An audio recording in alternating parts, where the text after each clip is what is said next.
They summoned Earth to kneel. They mocked our ships, our culture, our barbaric history. But they forgot humans do not kneel. We offer peace, yes, but our diplomacy rides within steel. The convocation chamber on Eltari Prime had been prepared for weeks. Banners of 213 civilizations hung from its obsidian walls like solemn reminders of a galaxy shaped not by wisdom, but by force refined into bureaucracy. At the center of the great hall, under the thousand-lens gaze of the Galactic Council, a chair remained conspicuously empty. It was the seat for Earth's representative, and Earth was late. Ambassador Cauldron of the Euler Dominion flicked his tri-jointed fingers with irritation, the crystalline tones of his speech device ringing across the dais. Are we truly expected to wait for them again? Their delays are as primitive as their diplomacy. Chief Counselor Azure Vel lifted a withered tentacle from his ornate seat. They are newcomers, Cauldron, and by their customs, perhaps punctuality is not a measure of seriousness but strategy. Or disrespect, hissed Ambassador Corla of the Arc Syndicate, her photosensitive skin glowing crimson. They claim ignorance of our laws, yet build settlements on disputed stars. Their ships ignore patrol warnings. Their trade with the Ferak clans continues unabated. A murmur rippled through the gathered aliens, represented by water pulses, chemical scents, harmonic vibrations, and a dozen other modalities. The topic of humans had grown from curiosity to concern, and now into near-universal frustration. Only one remained silent. Seated calmly at the edge of the circle was Tharxel, supreme mind of the Sindari, the most mathematically advanced species in Council space. Its massive neural casing flickered with mild interest. When it spoke, all others stilled. They were invited to defend their position. It said not to apologize. That sentence, so neutral yet so charged, set the chamber on edge. Just then, a ripple of noise passed through the room. A tall figure entered through the side doors, flanked by two others in matte gray uniforms. No fanfare, no announcement, just the sound of boots on the council stone.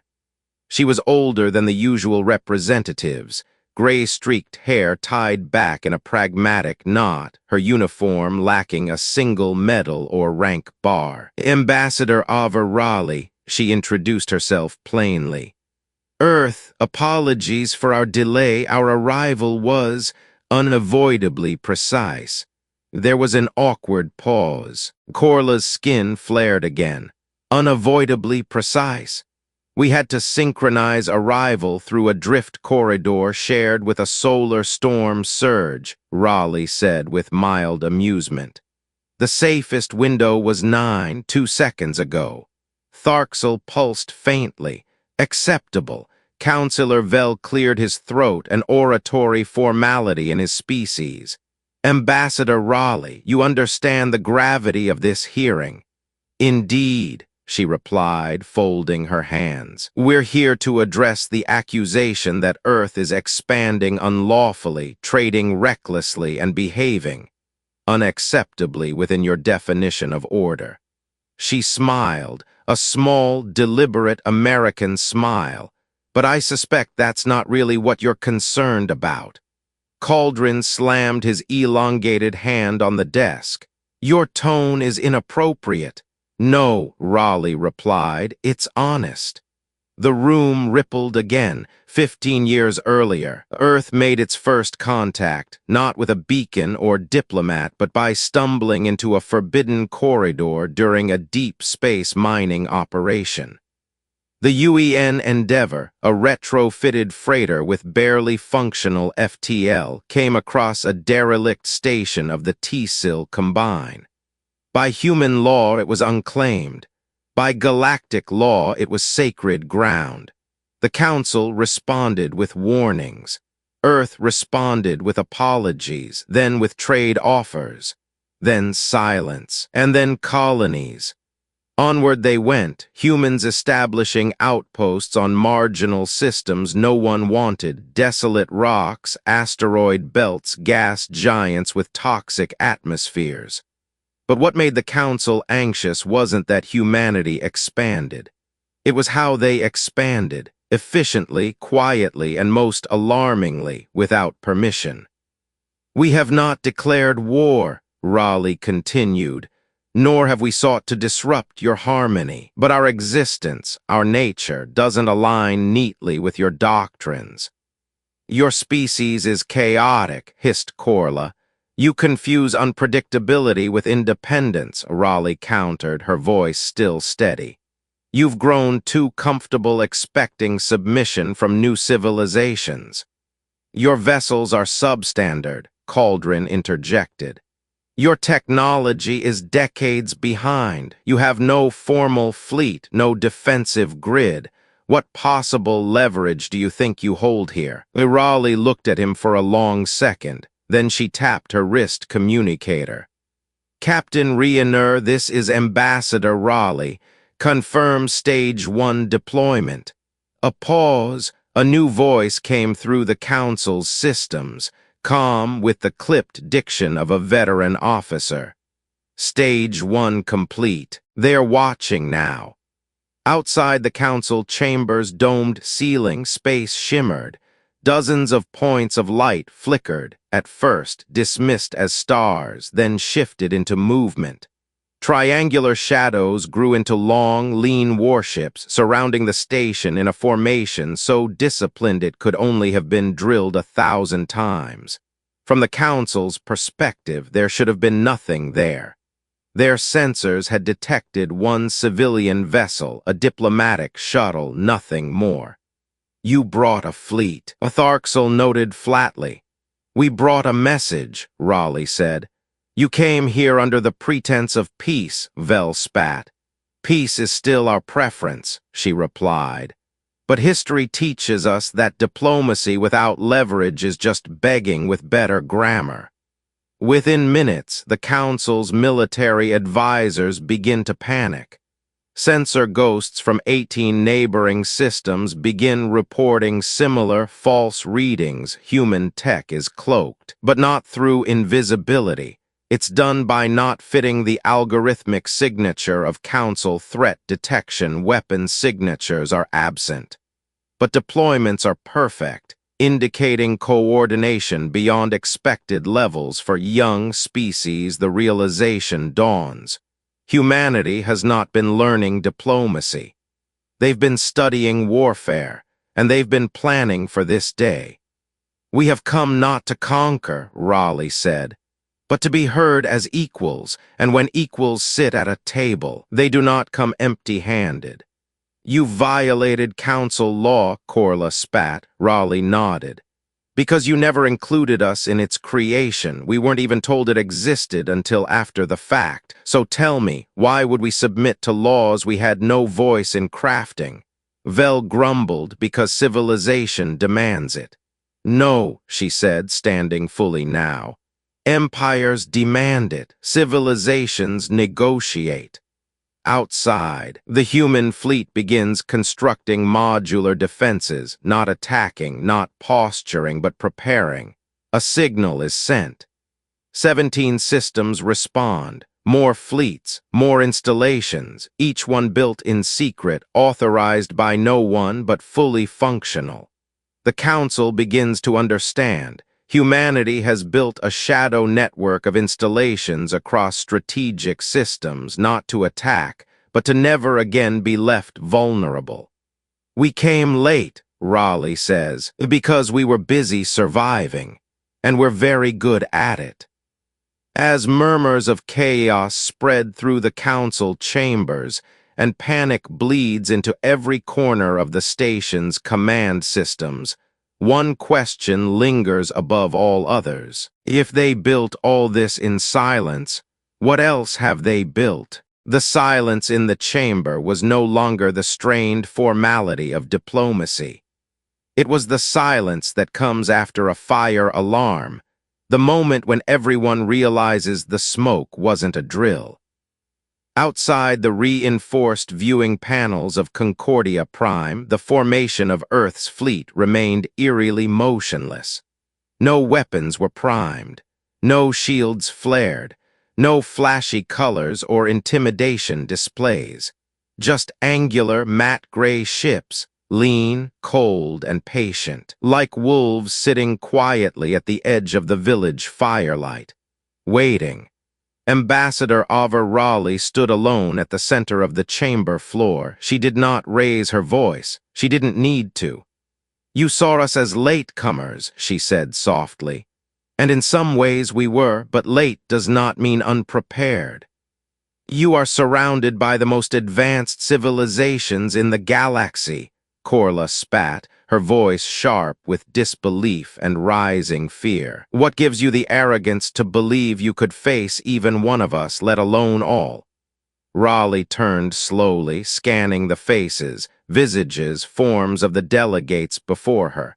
Amphibians, insects, silicon mines, beings of vapor and light, species who had mastered technologies Earth only recently unlocked, species who had laughed when the humans arrived. "I'll tell you," she said, "but not with boasts, not with threats, with memory." She gestured upward. Another holographic feed flickered to life, this time from Earth. It was not a military transmission. It was a film, black and white images grainy with age, explosions rising in the shape of mushrooms, burning cities, marching soldiers in the snow, gas masks, broken children. "What is this?" asked a delegate from the Methari swarm, flicking antennae uneasily. "Our history," Raleigh said. "Our turning point. Your civilizations developed warp travel after achieving peace. We did it while clawing our way out of the fire." The feed cut to video of steel forges in orbit. Men and women in grease-stained uniforms welding the hulls of starships in space. Solar panels unfurling, rockets launching, oceans being colonized, moons being terraformed. "Do you know what it's like to wake up every morning for 1,000 years wondering if the next sunrise is your last because someone somewhere pushed a button?" Corla flared with a shimmer of mockery. "That's why you're paranoid." "No," Raleigh said, "that's why we're still here." At that moment, deep in Earth's outer colonies, far from Concordia Prime, a different kind of ship spun silently above a red dwarf star. It bore no registry code, it carried no weapons, and it broadcast no signature. It didn't need to. Inside the bridge, Captain Elias Monroe of the UEN Solstice Silence stared at a tactical display that showed hundreds of blinking dots. All of them human. They weren't warships. They were observers, sentinels. Each had been deployed across the galaxy for decades, not to fight, but to listen. One of his crew turned from a console. "Captain, signal from Concordia Prime. Stage 2 protocol activated. The Trojan horse is unwrapped." Monroe nodded slowly. "Then it begins." The chamber had erupted into debate, not yelling but worse. Muted, heated negotiations whispered between delegates, passed in coded signals and pheromones. Tensions swelled. Military advisors slipped in from side doors. Strategic maps began populating on private holopanels, and yet Raleigh stood calm, silent at her post. She watched, measured, calculated. Counselor Azurvel finally broke the building storm. "You've done more than violate protocol. You've deceived us on a scale we have never seen. And for what? A seat at this table." "No," she said, stepping forward. "Not for the seat, for what it represents." "Power," hissed Corla. "No," Raleigh said again, her voice firm. "Respect." On screen, another transmission began. This time, Captain Reinur himself spoke. "We understand how this looks," he said. But understand this, our deployment wasn't a threat, it was a contingency. Every single system where we now have a presence is a place where a council vessel intercepted, challenged, or threatened a human ship over the last 60 years. A silence fell again. Rhaenyra's tone remained clinical. We filed reports. We received no responses. We requested clarification of border law. We received none. You gave us a galaxy carved into territories we'd never been invited to, so we mapped it ourselves, quietly, efficiently, and yes, defensively. A flick of his hand changed the display. It now showed a network web of human surveillance installations, underground fabrication yards, and resource depots in 43 systems, all hidden, all prepared. A delegate from the Corian Assembly murmured aloud, "They prepared for total war." "No," Raleigh corrected. "We prepared to survive a war we didn't start." Councillor Tharksel flickered briefly. "You claim these are defenses, but your ships are armed." "Yes," she said, "they are, as yours are, as every one of your species displayed strength before being granted council entry." A side-by-side feed was shown, footage from council history. The Krex Hive bringing 12 battleships to their first peaceful meeting. The Zapirians establishing 5 fortified systems before formal recognition. The Crystal Singers refusing sensor scans for 2 decades before diplomacy even began. "We did not want to fight," Raleigh said, "but we learned that in this galaxy the only species granted respect are the ones who can survive your attention." Council panic turned to strategic terror. Admiral Zixara's emergency assessment came through in real time. "Council members, I have just reviewed the deployment protocols revealed. Their military structure operates in tricell redundancies. Their weapons are modular, and their platforms, God help us, can manufacture not just ships, but more platforms. They don't scale like we do," Zixara said slowly. "They replicate." Vel's face drained to a sickly green. "Exponential, yes. And how many?" The fourth delegate croaked. The Admiral's reply was chilling. "We no longer know." The council was no longer in debate. It was in containment mode. The fourth delegate hissed, "You destabilize the peace. You manufacture in silence. You violate space. You hide behind shadows." "Because you showed us what happens to species who don't," Raleigh said coldly. She tapped her data pad. Another series of images filled the chamber, council interventions from the past. Rebellions, suppressed species, pacified systems, restructured in every image. The pattern was the same. Species that grew too fast were corrected, and those that couldn't defend themselves, erased. Councillor Vel stood, all 6 limbs raised in a posture of highest concern. "This cannot continue. We must decide now. Do we coexist or do we contain?" Raleigh looked up, her voice finally rising just a little.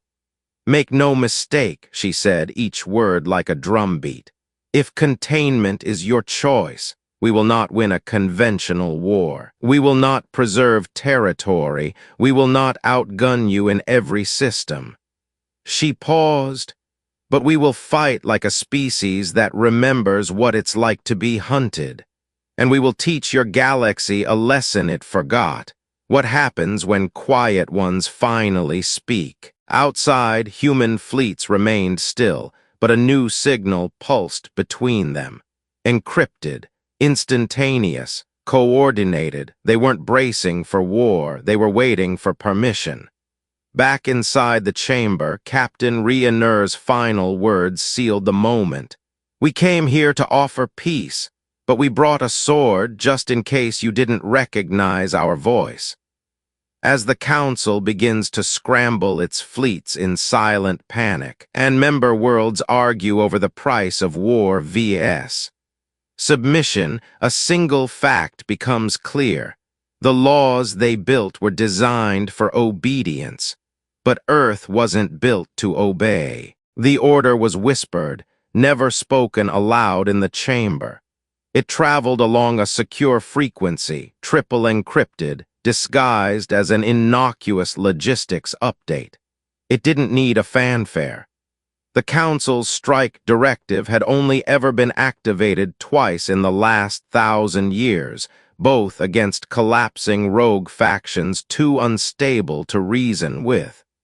This time it was issued against a species that had come to negotiate, against a species that had asked for peace. But that wasn't what most Council members saw. They saw stealth fleets, cloaked fortresses, and deep space platforms built without permission. They saw data leaks flooding in from panicked intelligence bureaus across over 40 systems. They saw a threat not yet acted upon, but ready. And so the choice was made. They would strike first. They would strike quietly, and they would strike now. Above Concordia Prime, the space surrounding the Council station shimmered with unnatural calm. Human vessels held formation. They were patient, silent. But far beyond the orbital boundary at the edge of the system's dark side, something else moved. 12 Council dreadnoughts, flagships from the Alari Triumvirate, Corvani Shield Worlds, and Dominion syndicates, slid into position, hidden behind debris fields and gravitational interference. Their weapons were hot. Their targeting arrays were locked, and their commanders had been told the same lie, that the human fleet was preparing to launch a coordinated preemptive attack. Inside his armored command chamber, Admiral Voralik of the Shield Worlds muttered to his aide, "No species builds this much defense unless they intend to use it." And then, on his command, "Commence Operation Containment." On board the UES Resolute, Captain Lisa Riener didn't need the sensors to detect movement. Her gut felt it first. On her bridge, data cascaded across multiple holo displays. No energy spikes, no open targeting, but shifts. 14 mass signatures inbound, said her tactical officer. Sublight trajectories suggest coordinated positioning. Council ships, Riener asked. Confirmed high-tonnage dreadnought class. Riener narrowed her eyes. Show me where they're going. The screen painted a chilling picture. The ships weren't aiming at Earth's fleet. They were positioning to strike the human installations, the modular, semi-permanent structures established as deep space diplomatic logistics support. Human-built, unarmed, mostly staffed by engineers, scientists, and civilians. Riener tapped a control and opened a private line to all deployed Earth defense commanders. "This is Captain Riener. We have movement. Confirm threat assessment." Seconds passed. Then came the replies one by one. Confirmed. Multiple trajectories match a first strike posture. Pattern suggests intent to neutralize support structure before fleet engagement. Probability of deliberate provocation, 92%. Riener's jaw tightened. "They're not going to attack our ships," she said coldly. "They're going to attack our people." Ambassador Raleigh's expression did not change when the warning came through. She was in the middle of a sentence, responding to a self-righteous tirade by Corla when a short, sharp tone buzzed on her wrist pad. A single code word blinked across the screen.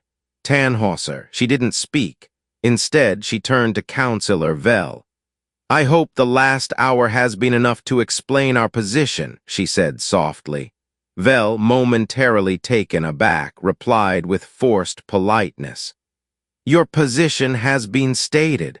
The Council will deliberate further before issuing its response." "No," she said, eyes hardening. "I don't think you'll have the luxury of time anymore." Outside, the 12 Council dreadnoughts began moving faster, still silent, still appearing routine.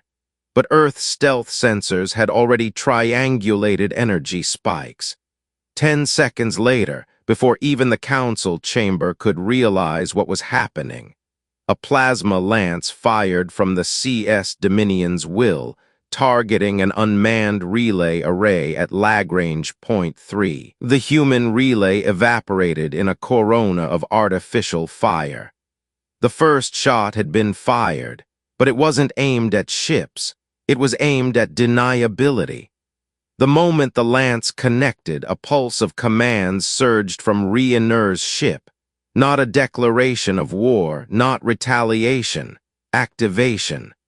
From cloaked stations buried inside inert asteroid husks, human weapons platforms woke up, not to fire, but to intercept. The 3 Council dreadnoughts found their primary weapons systems locked in stasis loops, targeted by invisible jammers. 4 others began receiving false telemetry, ghost signals of fleets that didn't exist. One ship, the Valiant Accord, rotated slightly to retarget, only to find its navigational controls were no longer responding. And all of this without a single human ship firing a shot. Inside the UES Resolute, Riener stood calm. Her voice was low and surgical. Let's see if they can still posture when blind. Councillor Vell slammed his palms against the dais as a dozen alerts rang out simultaneously.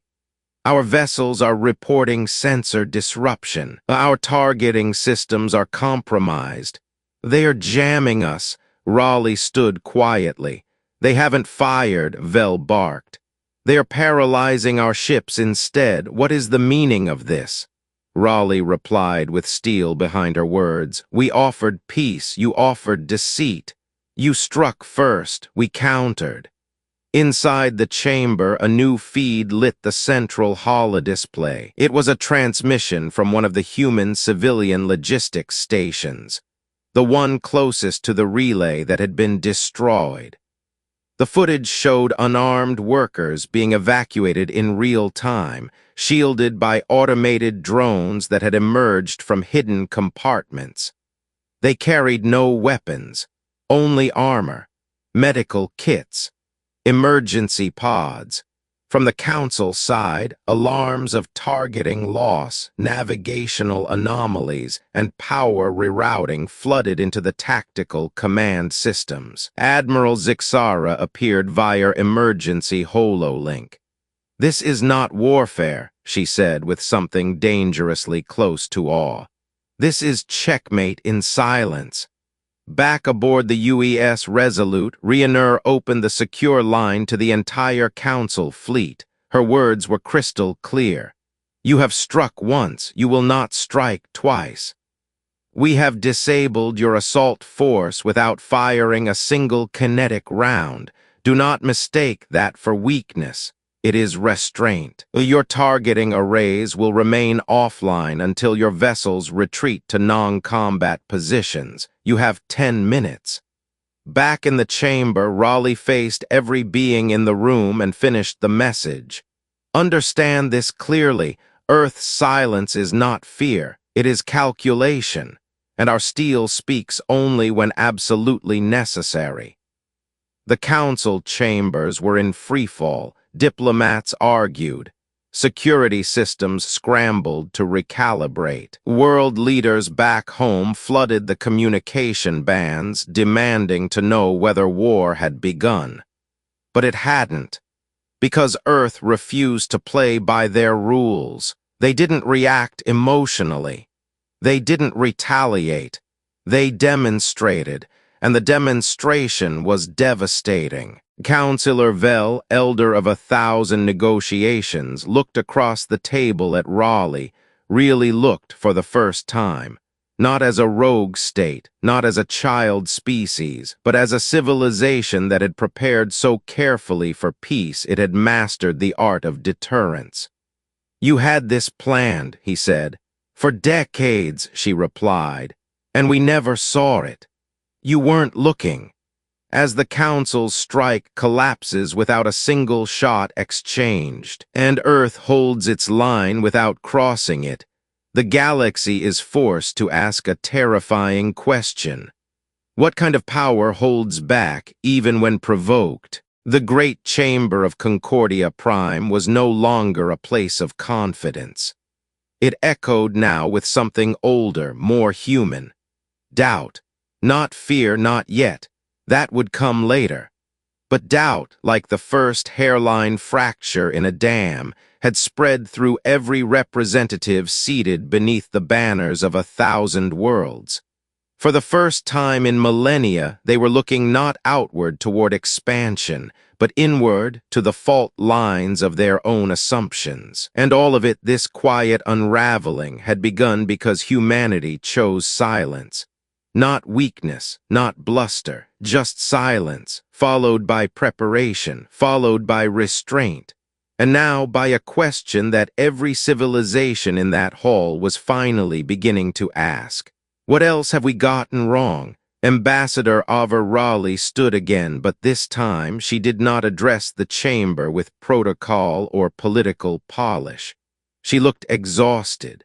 Not performatively so, but in the way someone looks when they've carried the weight of generations long before they were asked to. "We didn't come here to lecture," she said softly. "But since our actions have already sparked judgment, perhaps our truth deserves to be heard." No one interrupted her. No one dared. You look at our fleets and see aggression. You see weapons hidden in cargo haulers. You see satellites posing as trade hubs. You assume deception. But the truth is more complicated than that. We are not a violent species by nature. We are an adaptable one. She took a breath. Our history is not one of endless peace, but of struggle against ourselves, against our environment, against extinction. We didn't inherit paradise. We inherited hardship. And so our survival has always required more than strength. It required learning. The lights dimmed. Another projection flickered into existence. This one not of war or ships or statistics. It showed a classroom. Primitive by galactic standards, wooden desks, chalk on a blackboard. Children in mismatched uniforms sat attentively as a teacher traced the arc of a globe with her hand. "This is Earth," the teacher said, "and on it you'll find every type of life, every kind of person, every possible contradiction." The recording continued. The lessons grew more complex. History, philosophy, mathematics, ethics, languages.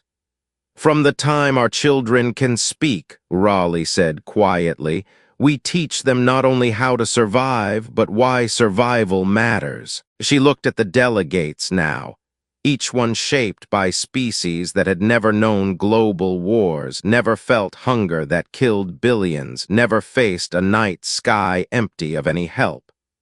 "You inherited stability. We earned it." Then the image changed again, not a classroom, a battlefield, smoldering ruins, dust-covered soldiers, civilians pulling each other from debris, a child carrying her younger brother through collapsed concrete.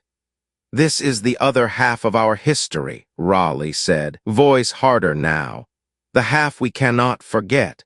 It is not glorious, it is not to be admired, but it is ours. It reminds us that civilization is not an entitlement.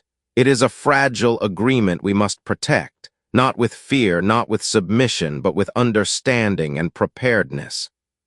She turned slightly, her tone shifting. "Many of your species speak of war as a last resort, some even as myth, long buried beneath your evolution. We envy you for that, but we do not share it." She folded her hands. "Because war has never been just a possibility for us. It has always been the default we've had to work against." Councillor Vell, whose face had grown more ashen over the past hour, leaned forward slowly. "Why show us this now?" Raleigh tilted her head. "Because you struck first and we held our fire." There was no venom in her tone, only gravity. You assumed your dominance was unquestionable. You assumed our silence meant weakness.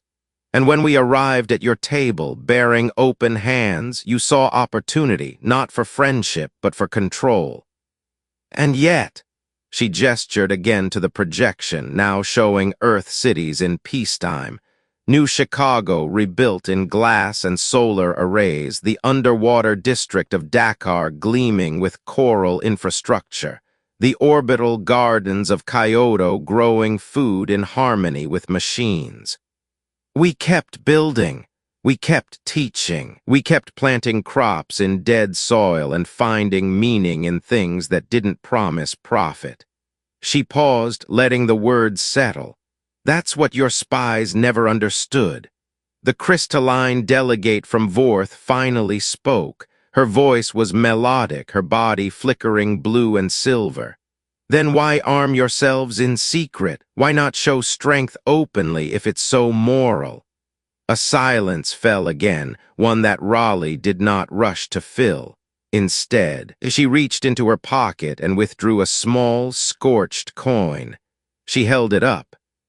This was pulled from the ruins of Jakarta during our third collapse. A boy kept it in his hand when the bombs fell, not because it was worth anything, but because it was a gift from his sister and it reminded him what home felt like. He died holding it. She lowered her hand. We arm ourselves in secret because those who shout their strength are often the first to forget why they needed it in the first place. We didn't come here to posture. We came here to never repeat our past. Across the chamber, Admiral Zixara's hologram shifted into full clarity. I have reviewed the simulations, she said flatly. A full-scale war with Earth would cost the Council at least 40% of its fleet. If they deploy their autonomous units and manufacturing platforms simultaneously, that number rises to 70% within 18 months. Corla hissed in protest. You're saying we cannot win? I'm saying, Zixara replied, that victory may cost us civilization itself. Raleigh spoke again. We don't want that. We never did. But you must understand, we will not be colonized. We will not be told which planets we can breathe on, or which species we may trade with, or what dreams our children may have.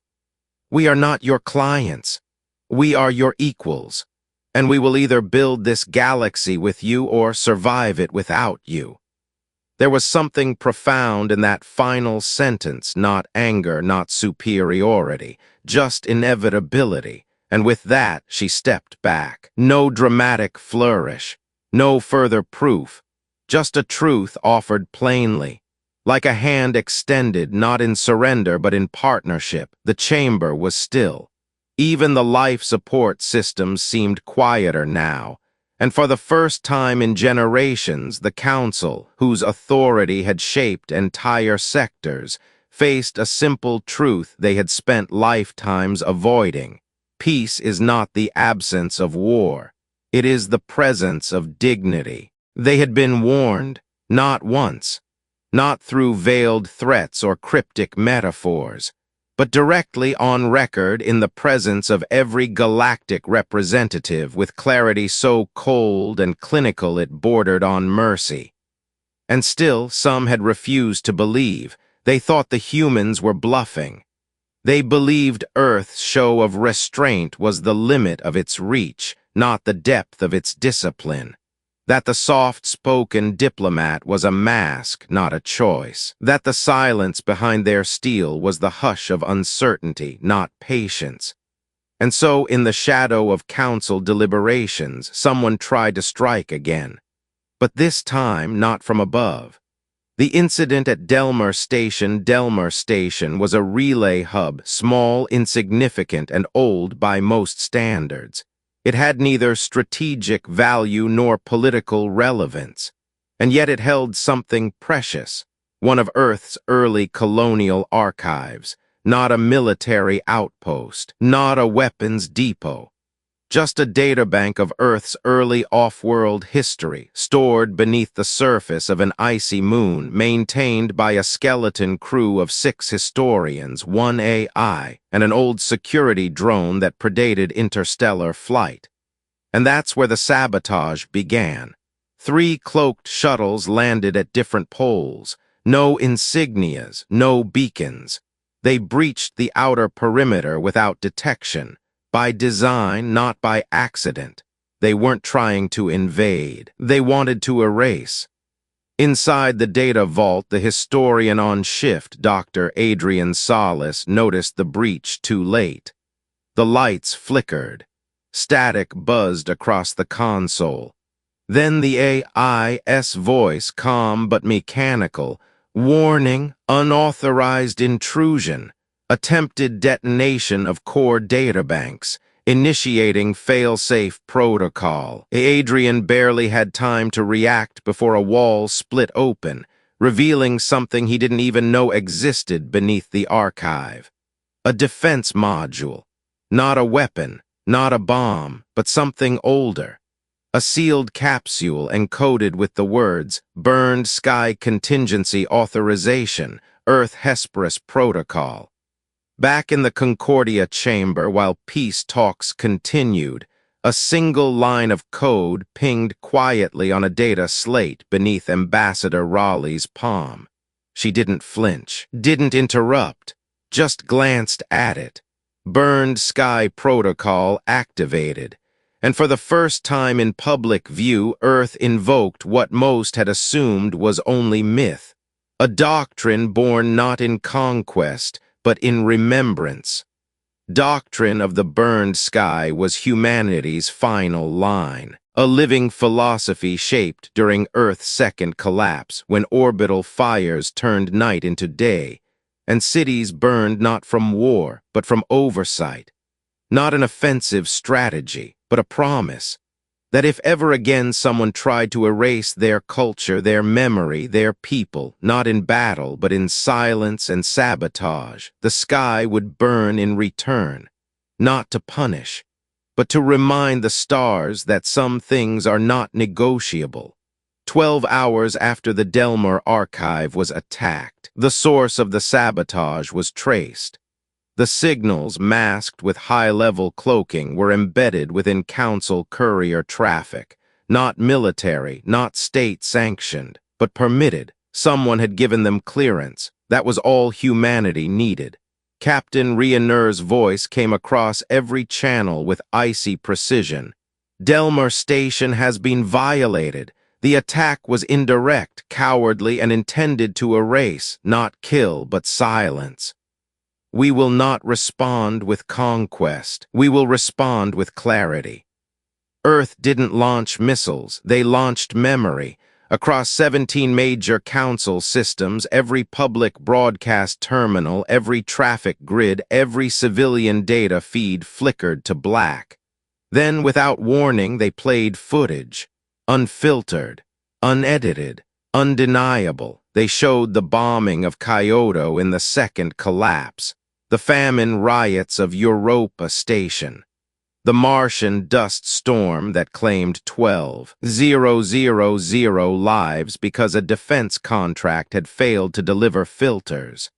They showed not Earth's victories, but its scars. You tried to erase this, Raleigh's voice said calmly over the transmission. So now you will remember it. Entire civilizations, some who had never seen war in their recorded history, watched children scream under burning glass domes, watched soldiers die with rifles that jammed in the cold, watched leaders cry as they realized they had failed the people who trusted them. For most species, war was a matter of strategy. For humanity, it had always been a matter of survival. Inside the chambers, the council broke, not physically, but philosophically. 3 mid-tier civilizations issued emergency declarations, withdrawing from military oversight discussions. Two major trade blocs demanded full audits of how such an attack on Earth's archive had been allowed under Council courier authorization. Vel attempted to stabilize the discourse. "This isn't the way. Humiliation isn't diplomacy." "No," Raleigh replied, standing with tired eyes. "But neither is forgetting. You responded without asking for justice," the Vorth delegate protested. "And you gave none when you struck," she answered. "You speak of restraint, but you broadcast death." "I broadcast truth," she snapped.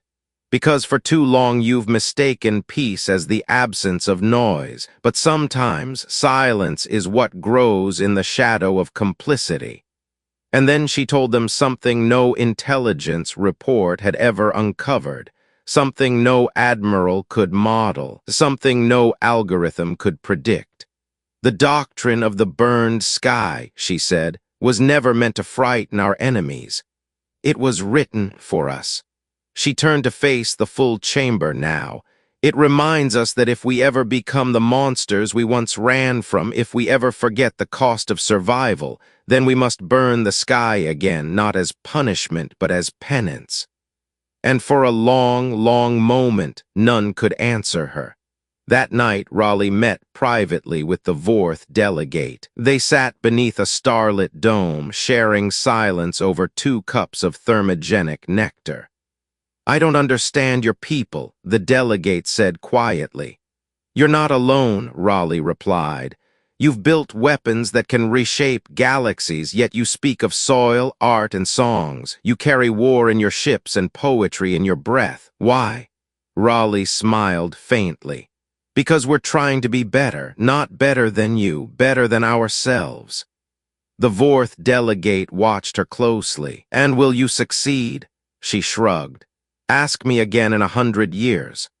Before leaving the meeting, Raleigh handed the delegate a small datapad. It contained every historical record from Delmer Station, every story, every name, every failure and victory. "You tried to destroy it," she said, "so we made 5 more copies. One is yours." The delegate looked confused. "Why give this to us?" Raleigh's answer was simple. "So you'll know what we protect when we fight. After retaliation comes withdrawal. Earth goes quiet again. No more fleet movement, no more broadcasts, no more diplomacy. The galaxy misreads it as exhaustion, but silence was never surrender. It was phase 2. The stars fell quiet. Not in reality, they still pulsed with radiation and light, burned with fusion and history. But politically, economically, diplomatically, the galaxy turned silent, and humanity made no effort to break it. No messages left Concordia Prime. No ships departed their positions. No envoys arrived at new councils. No answers came. After the burned sky doctrine was revealed, after the hidden fleet deactivated the strike attempt without bloodshed, Earth did not demand reparations or trials or apologies. They simply withdrew. No war, no peace, just silence. And in that silence, everyone else began to speak, mostly to themselves. Councillor Vel had served for nearly 600 standard years. He had brokered truces between species who had not shared common elements on the periodic table. He had written the current galactic treaties by hand twice. But this unnerved him. "We've received no new communication from the humans in 14 days, his assistant reported. "No response to trade inquiries? None. Fleet movement? Zero. They haven't even moved to reclaim the Delmer corridor. Nothing." And Vel, like many before him, made the same fatal error that has accompanied silence across the history of all civilizations. He mistook it for inactivity. The high representatives met in secret chambers carved from memory stone, beneath neural shielding and quantum distortion. They no longer spoke in open votes, they conspired. We can't let them set the precedent, hissed the Enthari delegate. If we do nothing, every species will build hidden fleets and trade outside council oversight. They'll call our bluff. We must contain them, economically if not militarily. Vel hesitated. There is danger in isolation. It is familiar to them. They are a planet of traders, Korla insisted. Cut them off, sanction every human-aligned outpost, halt fuel shipments, restrict communication nodes. But that may force their hand, Vel said softly. They've already played their hand, she snapped. We just didn't fold. And so the council voted. Earth would not be attacked. Earth would be surrounded. Within 3 days, trade agreements with 7 frontier species were dissolved. Requisition channels for basic stellar resources were suspended. Shipyard partnerships in neutral zones were frozen. Data links through the relay web slowed to a crawl. And still, humanity said nothing. The world held its breath, waiting for outrage. But what came instead was absence, until one data point slipped through quietly. The human deep space colony of Telos Reach sent back a message to their allies on Cyvan 4. We've disconnected from the relay net, transitioning to full autonomous protocol, no support required. Cyvan's trade delegate read the message 3 times, then whispered they prepared for this. Not hoped, not adapted, prepared. Back on Earth's lunar archives, the silence protocol was not a single command, but an operating philosophy embedded within every human AI, every military doctrine, every resource plan. It was not made for battle. It was made for betrayal. It stated, if the day comes when the stars turn from us, not in anger, but in cowardice, in fear, in politics, then we must become our own constellation. Not to conquer, not to defy, but to exist entirely alone if need be. Not forever, but long enough to outlive their fear.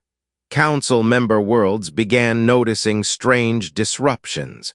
Communications from independent trade stations started routing through human-designed satellites, offering faster, uncensored relays.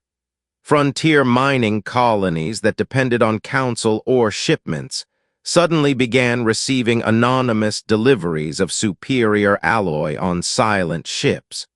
Agricultural planets crippled by supply cuts reported unexpected food drops. No flag, no transmission, just crates stamped with the ancient symbol of Earth. 2 hands shaking, no words, no threats, no declarations, just silent competence. A few recognized it for what it was, mercy given in secret. One junior delegate from the aquatic world of Tressoon gave a speech in private that was later leaked across 50 systems. We thought Earth would rage. Instead, they disappeared behind the curtain and began to help everyone we abandoned. They have become the ghost in the machine. They do not ask for thanks. They do not broadcast their actions. They just fix things. Is that kindness or calculation? No one could answer because it was both and neither. Admiral Zixara returned to the council with an expression unseen on her insectoid face in over 2 centuries.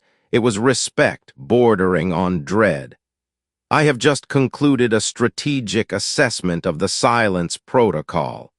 She projected a stellar map, full of nodes and trajectories. While we isolated them, they redrew the map. With a gesture, she inverted the projection. Where the council saw trade routes, Earth had constructed bypasses. Where the council had cut them off, Earth had gone deeper into autonomy. Where the council assumed compliance, Earth had prepared independence. They've built not just fleets, she said quietly. They've built resilience. And resilience is harder to fight than firepower. In his private quarters, Vel poured a glass of ancient root water and stared at an image taken from a civilian probe. It showed a planet, not Earth, not one anyone in the council had charted before, but above it hovered a human factory ship, constructing a ring of solar relays feeding a network of agricultural habitats below. A world the council had deemed uninhabitable, but humans had made it bloom. He murmured to himself, "Is this the future we feared or the one we needed?" And in the growing silence of space, he wondered, what happens when the species we tried to contain becomes the one the galaxy begins to follow instead, as more worlds begin to quietly realign with Earth, not by treaty but by choice. The Council loses its grip on the outer stars. In desperation, the oldest empire in the galaxy, the one that never kneeled, never apologized, issues a challenge: submit or be dismantled. But they've forgotten one thing: humanity doesn't kneel, and it never forgets. It began not with a declaration, but a summons. A message pulsed from the throne world of Jarkun, home of the oldest empire in known space. A civilization that had existed long before the Galactic Council, long before interstellar law, and long before Earth had even discovered fire. The message was brief, absolute. Humanity will attend the tribunal of dominion. Refusal will be taken as defiance. No coordinates, no discussion, just a command. And for the first time in 200 years, the banners of the Qunari Imperium were unfurled across the stars, their ships stretching from the black heart of their ancient world like claws unsheathed. They did not attack, not yet, but they made their intent clear in the language all empires understand: presence without permission. Their fleets appeared in systems humanity had touched. Their diplomats arrived at trade hubs demanding documentation. Their agents slipped through council channels, questioning, threatening, reminding every lesser species of who had built the stars they stood upon. And Earth did not respond, not with war, not with words, only silence. And that terrified the Imperium more than any fleet ever had. Because for thousands of years, when Jarkun spoke, all others bowed. Except now something had changed. Something was resisting, not openly, not violently, just by existing. And the Imperium could not tolerate that. Above a cold gas giant in the peripheral system of Iran 6, 3 Qunari dreadships blocked the path of a single human cargo vessel. UES Hollander, crewed by 6 engineers and a medical officer. The Imperium hailed them. The message was simple: stand down, prepare to be boarded. The human captain replied, not with anger or panic, but with something that should have frightened them far more: a shrug. "I suggest you don't." The Qunari envoy sneered. "You threaten a sovereign fleet of Jarkun?" The captain only smiled. Not a threat, a forecast. They boarded anyway. 7 minutes later, the Hollander reappeared on long-range scanners, untouched. The Qunari boarding vessel was gone, not destroyed, missing, no trace, no explosion, no escape pod, only silence, and Earth still said nothing. In the chambers of Jarkun, the high voice of the Imperium, Empress Kevara Roman III, received the report with measured rage. She had ruled for 3 centuries. Her empire stretched across 93 core systems. Her fleet was larger than any species except the Council collective. She had never lost a confrontation. She looked at her war ministers and said one sentence: "Bring me a kneeling human." And so they deployed a demonstration, not in Earth's territory. No, they were not that foolish. They struck Orlin V, a planet allied with Earth through trade and education, not military pact. a place where humans had built libraries, water filtration systems, and hydrodome agriculture in less than a decade. They struck its capital with an energy net, non-lethal, designed to disable, to humiliate. Within hours, images spread across the galaxy, burning fields, disabled power grids, Orlinian civilians crying over crushed infrastructure. The Imperium announced triumphantly, "Let this be a reminder, Earth builds nothing that cannot be unmade." For 3 days there was no reply, and then from somewhere in the black a transmission arrived, not from a battleship, not from a diplomat, from a child. An Orlinian girl no more than 10 standard years old standing in front of a ruined library built by humans. She held a charred datapad in her hands and said simply, "We will rebuild because the humans taught us how." That clip traveled faster than the speed of sound, faster than weapons, faster than threats. It pierced through every channel, cracked through every wall of fear, and reached even the Empress's throne. And that's when the human ships began to move. Not toward Jarkun, not toward conquest. They moved toward every planet the Imperium claimed but had neglected. In silent convoys, Earth's vessels began arriving, docking in orbit of slums, decaying worlds, forgotten outer colonies. They unloaded food, medicine, generators, books, teachers, not one soldier. And the people of the Imperium, beaten for generations by the weight of tradition and fear, looked up at the stars and saw something they had never seen before. A choice. Then, in a world called HFY, something unthinkable happened. A Qunari governor appointed by the Empress herself stood before a crowd of citizens and unpinned the golden crest from his uniform. He placed it on the ground and walked away. "I serve those who build," he said, "not those who burn." That image of gold hitting dirt became a symbol within hours. They called it the bowing of the first. Within a week, 12 more governors resigned. Within a month, 29 planetary networks had defected. But Earth still made no announcement, still signed no treaties. They simply worked. Silently, persistently, relentlessly.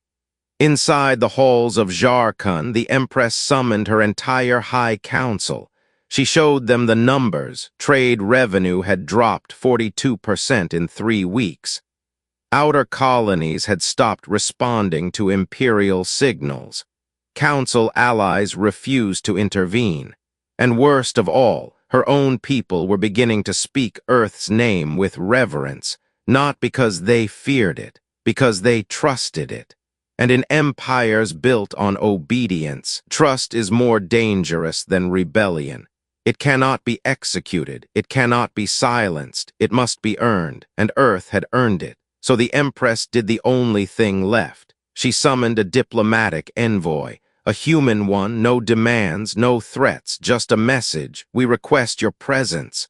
Not a command, a request.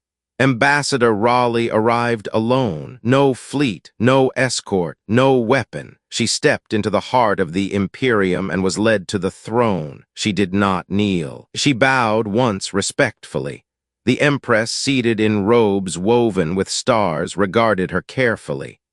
"I expected you to gloat." "I didn't come to win," Raleigh said. "Then why are you here?" "To listen." "To what?" Raleigh smiled. "To the sound of an empire choosing something new." Outside the palace, thousands gathered beneath banners once used to enforce dominance, now flying beside Earth's simple blue flag. The Empress watched them from her window, and she whispered to herself, "They never fired a shot." No, they hadn't. But somehow humanity had done something far harder. They had changed the mind of the last empire. One faction still refuses to accept what the galaxy has come to understand, that Earth is no longer just a species. It is a philosophy, and philosophies cannot be conquered. In the final chapter, the last faction of purists, born from the old ways of fear and domination, attempts to end the experiment of human dignity once and for all. But they forget, you cannot destroy what has already been taught to everyone else. Shall we continue? In the distant arc of the galaxy's spiral, beyond the reach of council embassies and outside the influence of empires, a cluster of isolated systems burned with a quiet fury. They called themselves the Reclaimers. Not a state, not an empire, a doctrine, a coalition of the old, admirals without wars, lords without subjects, thinkers who had grown drunk on power once and refused to let it go. They saw the galaxy changing, bending toward an unfamiliar axis, one not built on fleets or fire but on respect, and they hated it. They hated Earth not because of its weapons or reach, but because it refused to take the throne when offered. That made it dangerous. That made it different. And difference to them was weakness in disguise. They called it the human heresy. A myth that had to be destroyed, not countered, not contained, erased. From the fortress moon of Kargassa, the Reclaimer Grand Assembly convened. Earth has destabilized the old order, barked High Marshal Tyr Varn. Empires bow, trade routes fracture, and now even our soldiers ask why they should obey.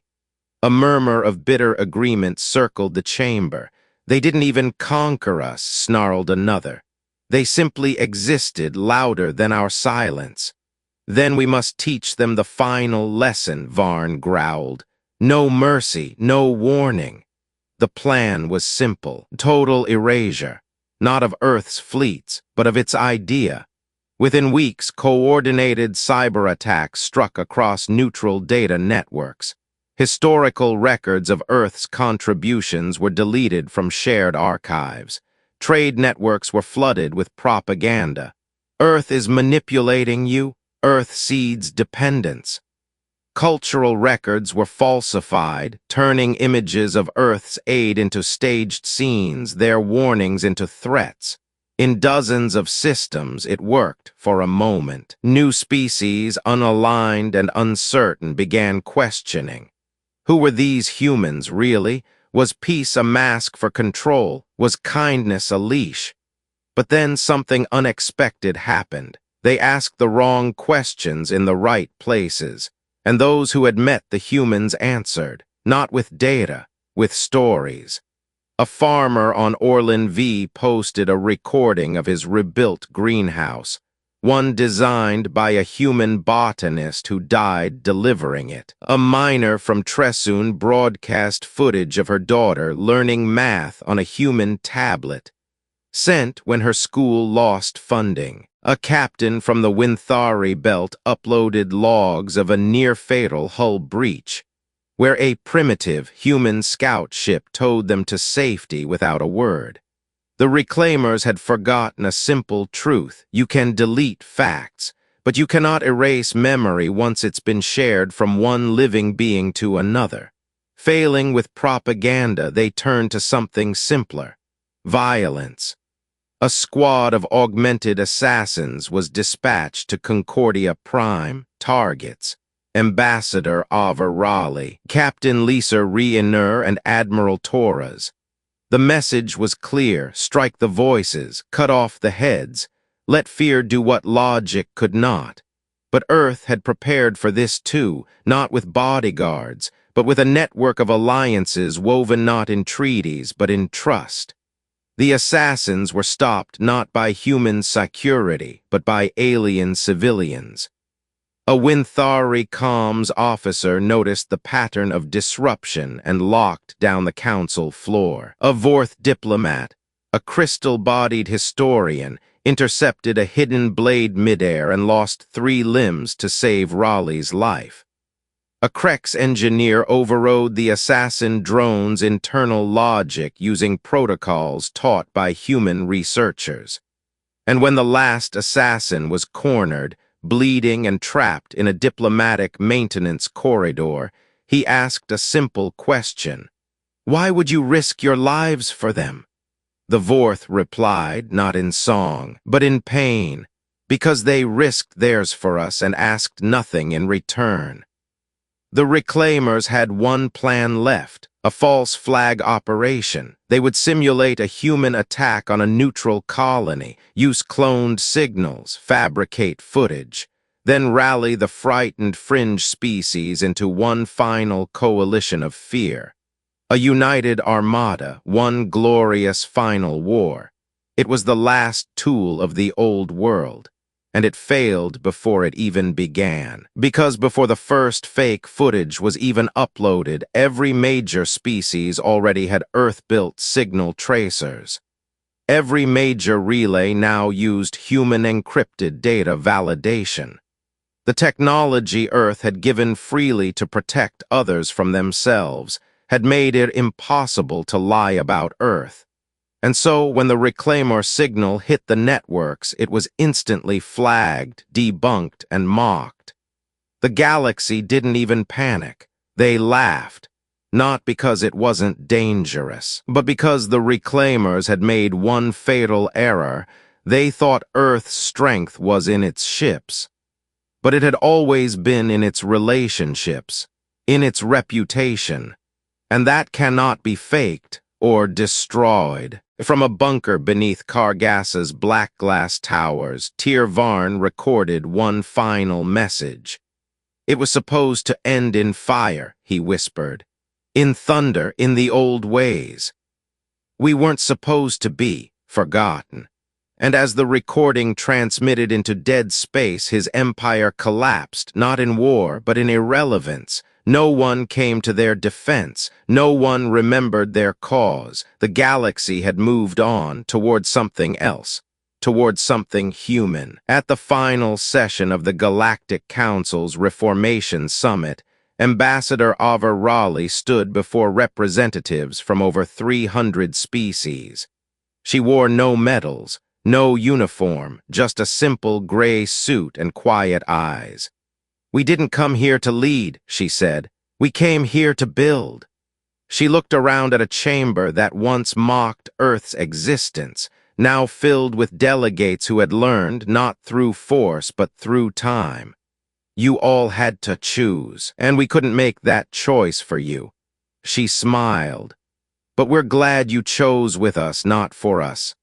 And with that, Earth's last transmission closed, not with a threat, not with a boast, just with the image of a bridge stretching between stars, unfinished, but already full of travelers. The age of conquest had ended. The age of quiet strength had begun, and the last to learn had learned too late.